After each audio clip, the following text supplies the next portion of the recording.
Hoje a gente vai mergulhar na história do Rock Linux. É uma história fascinante sobre como uma mudança bem drástica no mundo da tecnologia forçou uma comunidade inteira a se unir e construir praticamente do zero uma peça-chave da infraestrutura que a gente usa hoje. É sobre confiança, sobre estabilidade e, claro, sobre o poder do código aberto. Pensa só por um instante. O que acontece quando a base de toda a sua operação digital, algo que sempre foi estável e gratuito, de repente muda as regras do jogo? Foi exatamente essa a situação que milhares de empresas e desenvolvedores enfrentaram e foi daí que nasceu o Rock Linux. Então, para a gente entender por que o Rock Linux existe, a gente precisa voltar um pouquinho no tempo. Precisamos ir até o momento exato em que um verdadeiro vazio se abriu no universo do Linux para empresas.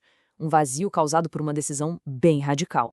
Anota aí a data, dezembro de 2020. Foi quando o chão tremeu no mundo dos servidores. Milhares e milhares de empresas dependiam do CentOS. Ele era a base de tudo, estável, gratuito e, o mais importante, totalmente compatível com o Red Hat Enterprise Linux, o famoso RL. E de uma hora para outra, essa base sólida simplesmente deixou de existir. E aqui está o pulo do gato para entender o tamanho do problema. O CentOS clássico era, na prática, um clone perfeito e estável do RHEL, ideal para ambientes de produção, onde a última coisa que se quer é surpresa. Já o novo CentOS Stream virou outra coisa. Virou uma versão de desenvolvimento, quase um beta constante do RHEL. Para qualquer pessoa ou empresa que precisava de estabilidade máxima, essa mudança era simplesmente inviável. Com a comunidade inteira meio perdida procurando uma solução, uma figura bem familiar resolveu entrar em cena para liderar o caminho e colocar ordem na casa. E a resposta veio de alguém com credibilidade total, o próprio criador do CentOS original, Gregory Kurtzer. Ele ouviu o apelo da comunidade e basicamente disse: "Deixa comigo, eu vou fazer de novo." Ele prometeu criar um sucessor espiritual, um sistema que manteria vivos os princípios do projeto original, e a velocidade com que tudo aconteceu foi impressionante. Em apenas 6 meses, o que começou como uma simples postagem num blog se transformou num sistema operacional completo, estável e pronto para produção. Isso é uma prova incrível do poder de mobilização de uma comunidade de código aberto. Tá, mas qual é exatamente a promessa do Rock Linux? O que ele se propõe a ser? Vamos dar uma olhada nos pilares que sustentam esse projeto. A filosofia é muito clara e direta. Primeiro, ser um substituto idêntico ao RHEL sem pegadinhas. Segundo, a comunidade é quem está no controle do próprio destino. E terceiro, ser confiável o suficiente para rodar as aplicações mais críticas de qualquer empresa. Simples assim. Esse termo, compatibilidade binária, pode parecer técnico, mas o benefício é super prático. Significa que dá para simplesmente tirar um sistema e colocar o outro no lugar. Programas, scripts, tudo que já rodava no RHEL ou no CentOS antigo vai funcionar no Rock Linux sem precisar de nenhuma adaptação. É uma migração totalmente suave. Agora vamos sair um pouco da teoria e ver como essa promessa toda se traduz em recursos técnicos e em usos do dia a dia, no mundo real. Estabilidade não é só sobre o software funcionar hoje, é sobre o futuro.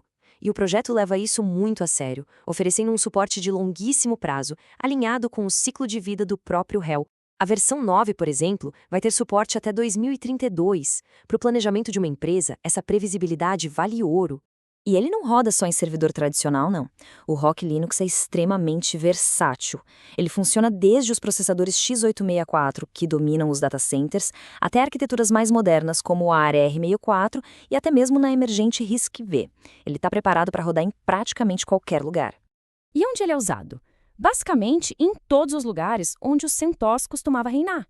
Servidores de empresas, infraestrutura de nuvem na AWS ou Azure, ambientes de containers e DevOps, virtualização. O Rock Linux assumiu esse legado e hoje é a base para tudo isso. E o projeto não para de evoluir. Uma novidade bem legal é que agora ele tem uma imagem oficial para o WSL, o Windows Subsystem for Linux. Isso é uma mão na roda para desenvolvedores que trabalham em ambientes mistos, porque permite rodar o Rock Linux direto no Windows, unindo o melhor dos dois mundos. Para a gente fechar, vamos amarrar as pontas e entender o real impacto do Rock Linux e qual é o lugar que ele ocupa hoje no ecossistema de código aberto. A verdade é que, em pouquíssimo tempo, o Rock Linux não só preencheu aquele vazio deixado pelo CentOS, como também se tornou uma nova referência. Hoje, ele é uma das principais, se não a principal escolha para quem busca todo o poder do Linux empresarial sem precisar pagar por licenças. E o que garante que a história não vai se repetir?